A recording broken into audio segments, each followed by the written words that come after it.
সালটা 2011 সাল। আমার বাড়ির কিছু ভিডিও আপনাদেরকে সবাইকে দেখাচ্ছি। আমার মা তখন আমাদের উপরে ঠাকুর ঘর রয়েছে, সে ঠাকুর ঘরে পুজো করছেন বাবা।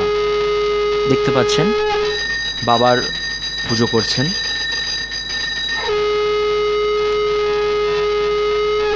তো আমাদের বাড়িতে বাবাই পুজো করতেন, আমি নিজে দেখে এসেছি। তো বাবা এখন বর্তমানে বেঁচে নেই, 2023 সালে উনি মারা গেছেন। তো তখন একটা জয়েন্ট ফ্যামিলি বলতে যেটা বোঝায়, একসাথে সবাই মিলে এই ঠাকুর স্থানে যাওয়া, পুজো, ঘরের পুজো। আজ বাড়িতে সত্যি কথা বলতে গেলে মানুষগুলো সবই কেউই নেই। তো সেই সমস্ত দিনগুলো দেখলেই মনে পড়ে যায় সে সমস্ত পুরাতন স্মৃতি। আমার মাকে দেখতে পাচ্ছি, মা আছেন। তো এটা আমার বড় পিসিমা মারা গেছে 2020। ছোটো কাকিমা, এটা ছোটো কাকিমা মারা গেছে 2013 সালে।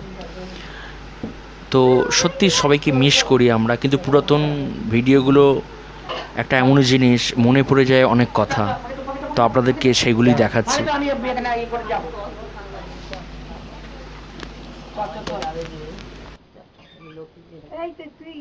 খাবে নাকি এবার দেখবো।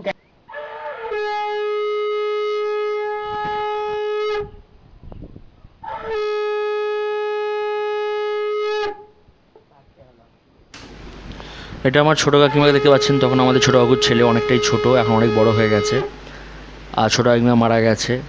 তো আমার মা শাঁখ বাজাচ্ছে। তো সে সমস্ত দৃশ্যগুলো সত্যি মনে পড়ে যায়, অনেক কথা, অনেক স্মৃতি।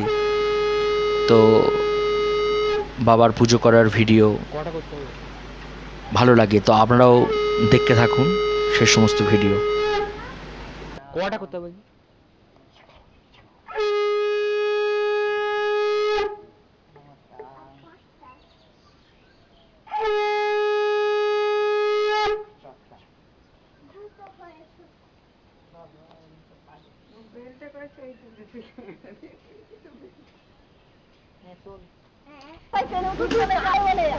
স্টেশনে আমরা সবাই যখন আছি, পিসমশাই, পিসিমা, ছোটো পিসির বাড়িতে, মনে হয় সেই সময় ছোটো আমার যে নকাকুর বড় মেয়ে, সে তখন যাচ্ছে ছোটো পিসিমার বাড়িতে।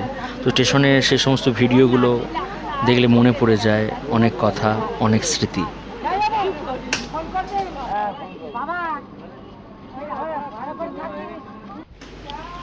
তো আমাদের বাড়িতে পুজো এরকম হলেই প্রতি পূর্ণিমায় ভোগ দেওয়া হতো। সেই ভোগ মা নাবাচ্ছেন 3 তলা থেকে।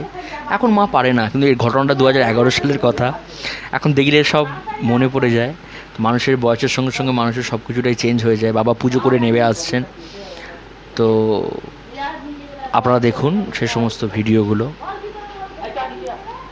ওই তো আমার ছোটো কাকুর মেয়ে অনুশ্রিতা, ওর সব বিয়ে থা হয়ে গেছে। তো সে সমস্ত স্মৃতিগুলো প্রচুর পরিমাণে মনে পড়ে যায়, ভালো লাগে।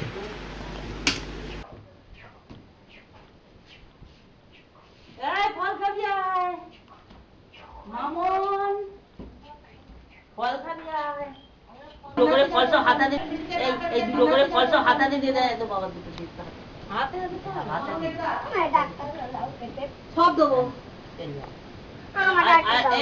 এই শোনা, একটা বাটি নিয়ে মেয়ে তোমার বাটি দুটো ফল দেবে, আর কুলি ভাইকে নিয়ে যেতে পারবে ঘর থেকে।